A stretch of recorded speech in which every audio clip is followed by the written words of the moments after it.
I straight up asked him, I was like, so how are you taking care of Deshawn? And you know what? He turned around and looked at me and said, guys, I don't have to answer that. Desiree wrote Deshawn a letter, which was part of the whole beginning. And all I did is, he knows how to read and write, so I just gave it to him. I said, hey, you gotta read this. This is from your mother. And I said, read this. And when you're done, let me know what it says and what you think and what you want to do.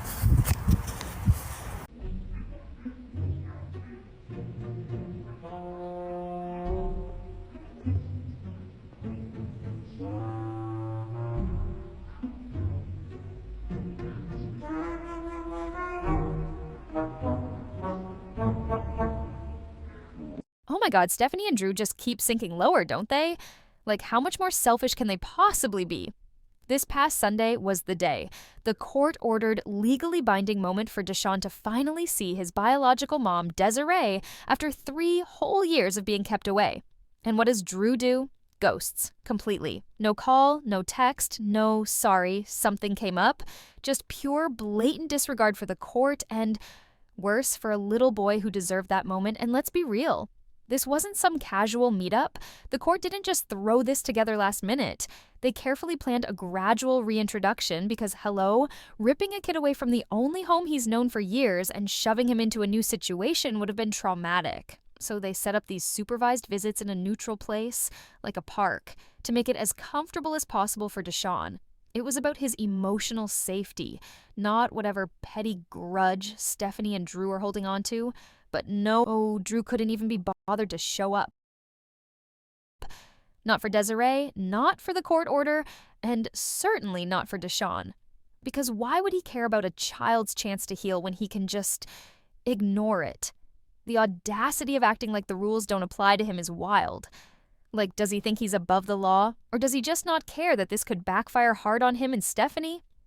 Contempt of court isn't exactly a slap on the wrist situation.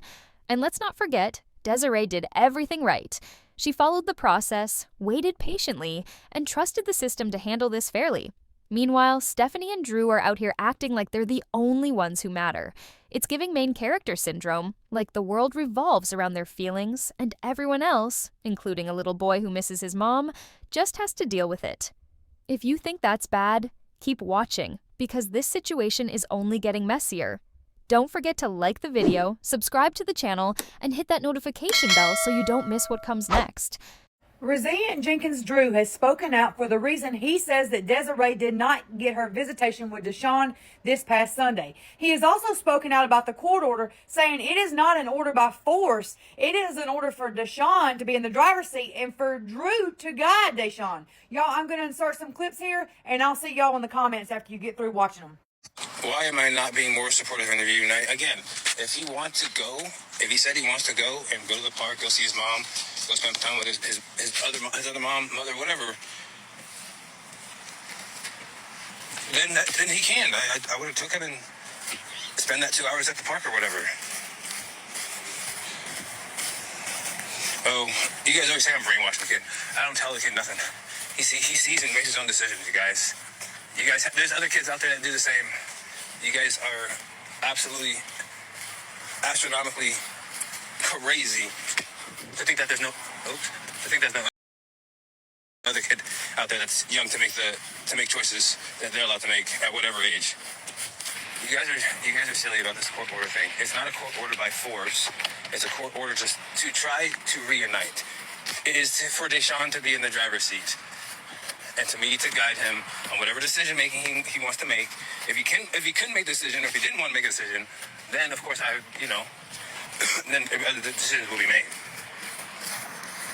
When Drew decided to bail on that visit, he didn't just blow off a court order. He stole something from Desiree that she can never get back. This wasn't just some random appointment. It was years of waiting, fighting, and hoping, all leading up to one moment, her chance to finally be a mom to her son again. Even if it was just for a little while, under supervision, in a park, it mattered. And now, that moment's gone. Poof. No rewind button, no makeup visit, just gone. But let's be clear, Desiree didn't just roll out of bed one day and say, "Hey, I'd like to see my kid now." She put in work. She didn't just find *** place to live. She made sure it was a home, one that was safe, stable, and actually ready for a child. She set up a whole bedroom for Deshawn, decorated it, filled it with things he'd love, made it his. That's not just effort, that's love. That's her screaming without words. "I want you here. I'm ready for you." And Stephanie posted about 20 minutes ago. She posted what I assume was her making dinner last night, which, of course, looks fucking disgusting. And in her caption, she's talking about how she'll only say this one more time, that the kids stay up late whenever Drew's out gig working and it's summer. I went through all the comments and nobody is asking anything about the kids staying up late. No one gives a fuck. We're asking about the bigger part. Like, why the fuck didn't you let that baby see his mom yesterday? Of course, we're going to ignore that. We're going to sidetrack and pretend like anybody is asking about the kids staying up late. It's summertime. I don't think most people's kids have bedtimes right now. Nobody gives a fuck, Stephanie.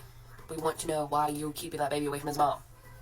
Why are you making this harder on y'all, on her, on the baby? Your kids, especially, because they're going to get thrown in the middle of this shit. Their whole life is going to be turned upside down even more than it already has. For what? What exactly is it that you have to hide? It's got to be pretty fucking bad if you're going to these extremes to keep Deshawn from his mom. To keep any of the kids from being alone with somebody that could be a trusted adult. And the courts didn't make it easy for her. They never do. But she didn't cut corners. Parenting classes, she showed up, actually learned, actually applied it. She didn't just sit in the back scrolling on her phone like some people, cough, Drew, cough. Every document, every deadline, every hoop they made her jump through, she handled it. Because she cared about doing this right, for Deshawn's sake, not just her own. Meanwhile, where was Drew? Nowhere. Skipping classes, dodging mediation, acting like the rules were optional. But Desiree didn't let his laziness stop her. She kept pushing, kept proving she was the one actually putting in the effort.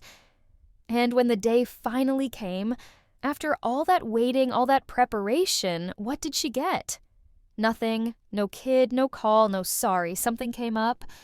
Just silence. Imagine standing there, heart racing, waiting to see your child for the first time in years, only to realize the person who was supposed to bring him couldn't even be bothered. That's not just disrespect. That's cruel.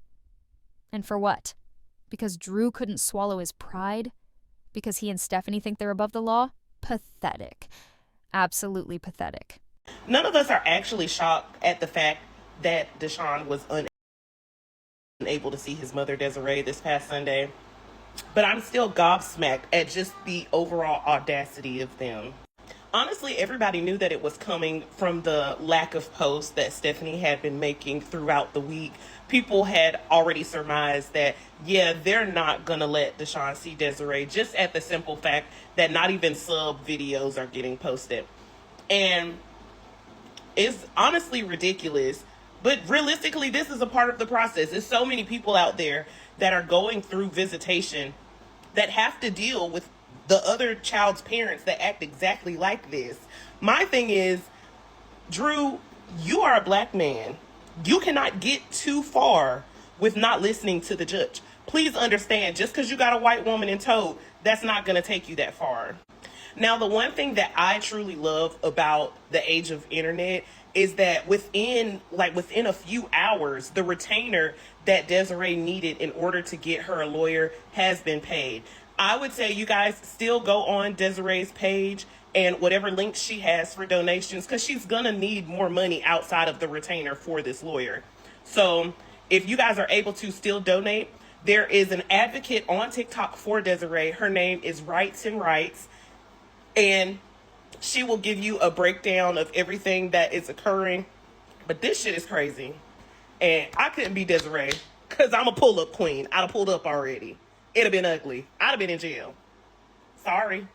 The video from Desiree's supporters was absolutely heart-wrenching. Like, you could feel the emotion pouring through the screen. This wasn't some scripted, polished statement. It was real. Her voice was shaking, cracking under the weight of everything Desiree had been through. And when she described how much hope Desiree had carried into that day, gut punch. This woman didn't just hope. She prepared. Like, she deep cleaned her entire house like she was expecting royalty. She went out and bought clothes just in case Deshawn wanted to come home with her one day. Imagine picking out little outfits, wondering if he'd like them, if they'd fit. She even packed snacks for the park visit because she was thinking about the small, practical things. Would he be hungry? Would he feel comfortable? She wasn't just going through the motions. She was mothering, even from a distance. And that's what makes this so much worse. This wasn't just a missed appointment, it was a stolen moment. One that Desiree will never get back. The court set this up to be gentle, to ease Deshawn into reconnecting with his mom. It was supposed to be the first step in rebuilding something broken, but Drew and Stephanie, they chose to slam the door shut. Let's not pretend this was an accident. They knew the date, they knew what was at stake, and they chose to keep a mother and son apart, again. You know where Stephanie went wrong in all of this, where her downfall truly is her underestimating the internet's hate for her. We all know, that woman knows that she monetizes off of the hate. That's why she does a ton of rage baiting. A lot of her views are hate watchers. A lot of her comments are hateful comments. Like, she knows that she is like the number one hated mom on this app. But what she didn't realize is that while yes, the internet hates you and it puts money in your pocket, she didn't think that the internet hated her enough to flood that GoFundMe and make sure that Deshawn's real mom was able to get a lawyer to pluck Deshawn out of that living environment. No, she didn't. And neither did Drew. They didn't expect this. They didn't think about this. They're not that smart. They're not that smart. And her leaving that hateful comment about Deshawn's mom, this is rage baiting. Drew not bringing Deshawn to see his mother, Drew getting on live and talking about Deshawn not really want to see his mother. That's all rage baiting. That's all for them to get views. But again, they didn't realize, or they didn't think that GoFundMe was going anywhere, because before Drew missing that visit, it was only at like $1,000. Now it's been 10K plus. And honestly, this isn't even the first time. It's a pattern. Every time Desiree gets close to a breakthrough, something conveniently happens to block it. And people are noticing. The excuses are wearing thin. So what's really going on here? Well, let's start with Drew. This guy has a history of treating court orders like suggestions. Remember the whole Alita child support mess? He was already held in contempt. And what happened? Nothing. No real consequences. So of course he thinks he can just ignore this too. Rules don't apply to him, right? Then there's Stephanie. Oh, Stephanie. The way she's inserted herself into this is a lot. She posts about Deshawn like he's her own, plastering him all over social media, playing mommy like it's some kind of role she was born to play. And that recent video where she claimed Deshawn should decide if he wants a relationship with his actual mother, please, he's a kid. He doesn't even have the full story. If all he's ever heard is that Desiree left him or didn't want him, of course he'd be confused. That's not a child making an informed choice. That's a child being manipulated. And now we're all just waiting to see how much further they'll take this. Because at this point, it's not just about ignoring the court. It's about actively keeping a mother and child apart. And for what? Control? Ego? Some weird power trip? Whatever it is, it's ugly. So, yeah, you're going to want to stick around for this. Because if they're this bold now, who knows what they'll try next. And people are still donating. My ass is going to go donate again this week. Already donated. Because we hate you that much. You're not a fit mom. You're not Deshawn's mom. And we don't want to see you win at this point. We want to see those kids win. Not you and not Drew. And Deshawn is winning when he's back with his mother. So Stephanie, you should have thought better. You should have did better. You wanted to go viral, boo? You did it in a way to exploiting your family and their living situation, and then you realize that that's how you get the views, so you continue to exploit your family, exploit y'all's living situation, and now guess what's going to happen? You're going to lose your meal ticket. You're going to lose your meal ticket, and you're probably going to lose that man. That man ain't finna stay with you, girl. He not going to stay with you after his son is is gone. He gonna leave you with them 4 kids, because technically the daughter and the son that you had with him, that's not his children. You're still married to that pedo in prison. So technically that's his children. Oh, it's so obvious what's really going on here. Deshawn saying he doesn't want to see his mom? Please, that's not some deep, heartfelt rejection. That's the result of years of manipulation. And Stephanie Jenkins, aka TikTok Mom of 5, and Drew are the ones pulling the strings. They've fed this kid a one-sided story his whole life, and now they're acting like his choice is some kind of organic, unbiased decision. Spare me. This isn't about what's best for Deshawn. It's about control. Stephanie and Drew have made sure he only hears their version of reality, shutting Desiree out at every turn. And let's be real, Stephanie loves playing the perfect stepmom on TikTok, but where's the concern for Deshawn's actual well-being? If they really cared, they'd encourage him to have a relationship with his mom instead of making it seem like she's some villain he should avoid. And the way they're dragging this out in court, classic stall tactics. They know the longer this goes on, the harder it'll be for Deshawn to unlearn what they've planted in his head. But here's the thing, Desiree isn't just sitting back anymore. Thanks to the GoFundMe, she's got a legit legal team now, and they're not messing around. $245 an hour? That's serious firepower. And with all the evidence stacking up, Drew's repeated contempt, the blatant parental alienation, this could finally be the turning point. Stephanie and Drew might think they're untouchable, but judges don't take kindly to parents who ignore court orders. Fines? Sure, but if they keep this up, they could be looking at way worse, like losing custody altogether. And honestly, at this point, it's what they deserve. You don't get to weaponize a child against his own mother and then play the victim when consequences come knocking. The best part? People saw right through the nonsense and donated like crazy to help Desiree fight back. That says everything. The public isn't buying Stephanie's act, and soon enough, neither will the court. Justice might finally be coming faster than they expected. And it couldn't happen to a more deserving pair. I wish I had somewhere more glamorous than a bathroom with a loud blaring vent. To make this post that's just been on my mind for freaking weeks now. But this is just how it's gonna have to go down.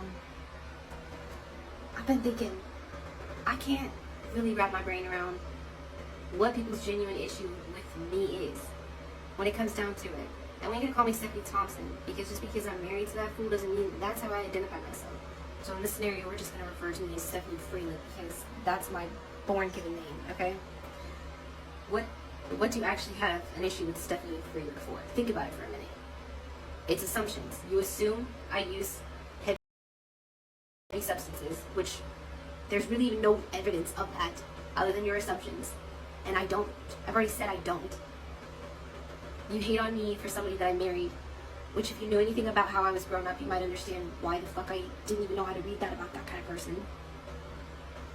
But that's not my thing to carry around. He made those terrible decisions. That's him. That doesn't make me who I am. And then you hate on me for Drew and his baby mama drama, which also again has not shit to do with me. That was his past, not mine. You can hate on me for abandoning cats, because I'm gonna freaking hate on myself for that for the rest of my life. I wish that I could have done something different. I wish to God that I would have had another avenue to take in that situation. I'm forever gonna miss those fucking cats. Like, when I break it down, I think most of y'all just hate on me for your own convenience. Because, you know, like, you can use, oh, resilient Jenkins, this, that, and the third, and you're gonna get the attention that you're so seeking. But really, I've done nothing. I've done that crap. I'm a great freaking mom. And maybe this is a fault of mine, but I'm one of those moms that I love my kids. My kids are so much of my life. I don't necessarily even know what the heck I am outside of being a mom. I don't know. What's my interest in my hobbies? All of them are mom related. And I think the reason why this shit has been so heavy on my mind is because I see people message me all the time. I don't even try to keep up with my haters. I really don't. But people let me know, like, hey, this person that speaks on you all the time, they're buying a house, this, that. All these people progressing for using my name and using my content. And I keep thinking, like, what? What's halting my growth? What the heck is stopping me from getting that glow up, that true glow up? Because when you break A court ruling in Desiree's favor wouldn't just be some personal win, it would be the system finally saying enough to Stephanie's constant defiance. Like, nobody wants to see Deshawn suddenly uprooted from the only home he's known, but at some point, the judge has to ask, what's worse, a temporary adjustment period with his bio mom, or staying in a household where the adults treat him like a pawn in their never-ending drama? And let's be real, Stephanie's track record isn't exactly stellar. She's had so many chances to do right by Deshawn, but instead, she's been playing games with court orders, acting like the rules don't apply to her. At what point does it stop being about co-parenting and start being about what's actually best for the kid? Because right now, it seems like Stephanie's more invested in winning than in making sure Deshawn grows up in a stable, loving environment. Now, would transitioning to Desiree's care be easy for Deshawn? Of course not, but at least he'd be away from a situation where the adults are too busy fighting to actually focus on him. Stephanie's whole TikTok mom persona might have people fooled, but let's not forget, this is the same woman who had no problem accepting massive public support when it suited her. Remember the My Leather Cut sob story? The dog's vet bills? The Amazon wish list that got cleared out in like a day? Strangers bought her everything: furniture, clothes, kitchen supplies, because they believed in her struggle. And what did she do with that goodwill?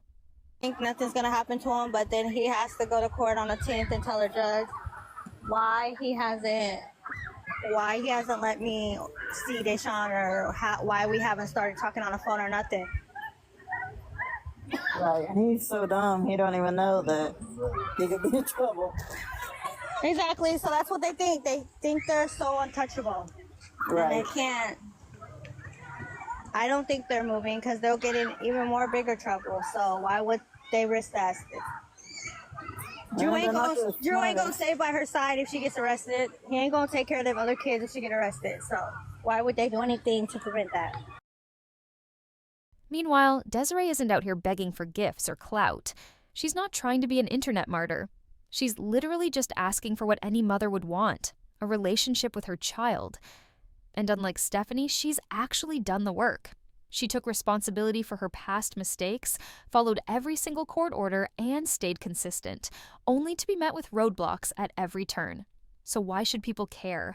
Because this isn't just about one kid or one custody battle. It's about holding people accountable when they've been given chance after chance and still choose to act like the rules don't apply to them. Stephanie had so much support when she needed it. Where's that same energy for a mom who's actually trying to do right by her child? And let's not pretend Stephanie's some innocent victim here. She's had every opportunity to make this situation better, but instead, she's dragged it out, ignored court orders, and made everything harder than it needs to be. At some point, the system has to step in and say, okay, we've tried it your way. Now it's time to do what's best for the child. And if that means Deshawn ends up with the mom who's actually been following the rules, well, maybe that's exactly what needs to happen. Oh, thank you guys. I knew it wasn't. He's not gonna abide by any rules. That's the whole thing. He's not gonna abide by anything.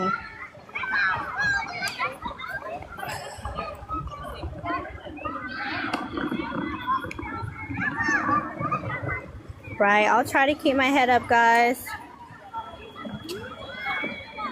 Meanwhile, Stephanie and Drew are still out here breaking court orders, stirring up drama online, and somehow managing to play the victims at the same time. Please, this is just shameless hypocrisy wrapped in performative victimhood. Let's dig into Stephanie for a sec. You have to wonder, how much of this is just pure fear? Like, is she terrified that if Deshawn actually gets to spend real, meaningful time with his biological mom, he might start forming a genuine bond with her? Imagine that. Laughter, trust, actual mother-son moments that don't revolve around Stephanie. And worst of all, for her, what if he starts preferring Desiree? The thought alone probably keeps her up at night. But it's not just about Deshawn, is it? There's also the nagging worry that Drew might start seeing Desiree differently. Co-parenting means communication, shared concerns, maybe even a little nostalgia creeping in. And we know Stephanie's insecure. She's admitted it herself during those messy live streams where she overshares like it's therapy. The idea of Drew and Desiree having any kind of positive interaction must feel like a threat to her whole identity as the perfect TikTok mom. Here's the ugly truth, though. Her fear has morphed into straight-up control. This isn't about Deshawn's best interests anymore. If it were, they'd be following court orders, encouraging his relationship with his real mom, and staying in their lane. Instead, it's become some twisted power struggle where Stephanie's paranoia calls the shots, and Drew just lets it happen. Drew Jenkins just posted an update. And in the caption it says, "A quick cleaning while babe and the kids cool off at the splash pad / park." But you know what's really crazy to that? First of all, y'all ain't put that much effort into taking them kids anywhere before. Anywhere. Why now? Just like I said, they're trying to control his mind. That way when he goes to see his mom, he can be like, "Oh yeah, we have a lot of fun. We went to splash pad, a water park. I get to help them cook." But what really makes me sad is that the toddler was left with Drew while everybody else was having fun. But yet, he should have been watching the newborn and let the toddler go and play, because he would have enjoyed that so much. Like, what is going on with him? But as of, it was just like posted 12 minutes ago. I just wanted to keep y'all updated. And like y'all know, drop the comments, let me know y'all's thoughts. And free Deshawn. Love y'all.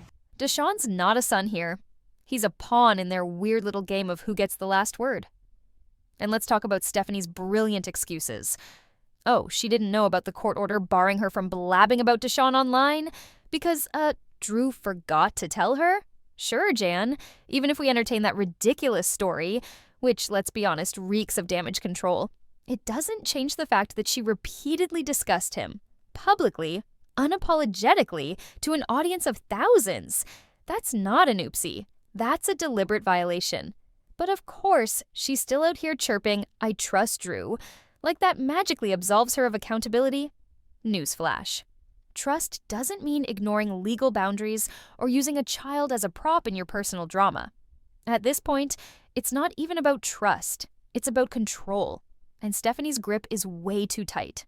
Jenkins update. So Desiree did get a phone call after she wrote the letter to Deshawn. But my question is why? It's because you're shitting bricks that she got the money for the attorney that you didn't think she was able to get. So you allowed her to have the phone call, which is great. I'm so glad Desiree got to talk to Deshawn. But let's be real, W2 Drew. Y'all are freaking scared and I'm loving it. You're trying to backtrack the alienation now. But that woman is going to win some kind of custody. And the freaking nerve of Stephanie to say that Desiree chose the street life and alcohol over her son. When you have a whole nother kid that you don't see, you don't pay child support for, and you're steady running from court so you don't have to pay the child support. Someone asked Drew, is he always on his phone while he's playing with Deshawn? And he was like, "It's my life. Why does it matter to you?" That just goes to show you his mentality, period. And he said he doesn't work a gig Monday through Friday. He does it whenever he wants. More like you don't want to be bothered with the kids because you just jumped to do this now. They are so freaking frustrating to me. Let's talk about this in the comment section. But I am at least happy Desiree got a phone call. She's out here acting like Drew's word is gospel, blindly following him straight into legal disaster. And for what? So she can play the clueless bystander every time things blow up? "I didn't know" isn't an excuse when you're actively helping someone violate court orders and drag a child's well-being through the mud. At some point, you've got to wake up and realize that blind loyalty isn't loyalty. It's self-sabotage. And let's be real, this whole mess was never about protecting Deshawn. If it were, Stephanie and Drew wouldn't be pulling every manipulative trick in the book to keep him from his mom. Blocking visits, spreading one-sided stories, turning the courts into their personal revenge playground. That's not parenting, that's ego. That's control. That's two adults so wrapped up in their own drama that they've forgotten there's an actual child caught in the crossfire. Deshawn deserves so much better than this. He deserves parents who put him first, not ones who use him as a bargaining chip. He should be able to love his mom without guilt, without confusion, without being fed some twisted narrative. But instead, he's stuck in the middle of a toxic power struggle, and it's heartbreaking.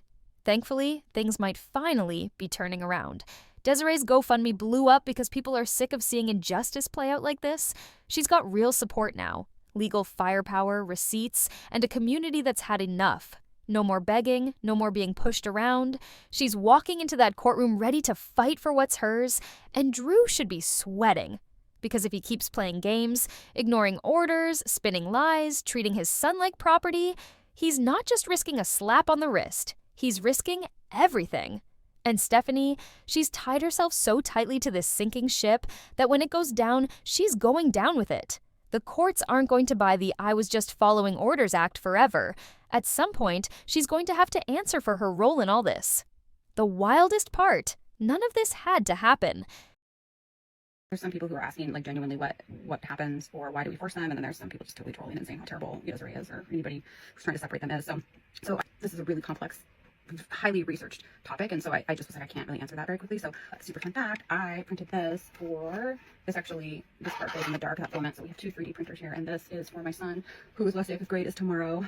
And his 5th grade teacher is a big Star Wars fan or a big Yoda fan. I'm not sure if it's just all Star Wars or just Yoda, I don't know, but my son is born May the 4th, so that's kind of funny, but we are not Star Wars fans. This will be a light, so I'll put like an LED strip in here, and then I have a back diagram that will go on that, and then it'll be like a little like lamp she can turn on, and then like I said, this part glows in the dark. So I kind of redacted the receipt from me paying for the attorney for the consultation for Friday. I wanted to put that up. I also still do intend to put out the amounts that people donated to the Venmo and PayPal, but I can't figure like a good way to print out like a summary. It's really weird. I've never had to do that before, probably because I've never been in this position before, but I just want like the information about like the name that I can redact, and then like the date and amount, and then I can't figure out a way to get that information, but I'll figure it out. I'm just really under a lot of deadlines right now because I've been putting so much time into procrastinating and then also helping Desiree. Anyway, so there's a ton of data about parental alienation, and the data, I mean, I just looked for like 2 seconds, you guys, and there's data like this one's going back to 1991, and this study says in most divorce cases where there is animosity and conflict between the parents, there's some degree of brainwashing and programming of children. So I mean, this is not a new thing. This actually says parental alienation syndrome, the acronym is PAS, was coined by Richard Gardner in 1987. So that means it was also probably well understood prior to that. If Drew had just followed the court order like a decent human being, if he'd put his son before his pride, we wouldn't even be here. But now, every shady move, every manipulative tactic, every time they've denied Deshawn a relationship with his mom, it's all under a microscope. The world's watching, the courts are fed up, and karma's got a way of coming full circle. Will the court finally act? Will Desiree's consistency, patience, and effort finally pay off?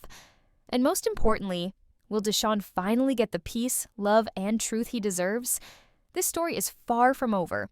Drop your thoughts in the comments, hit that like button, and make sure you're subscribed because we're just getting started. And trust me, this is not the end. Not even close.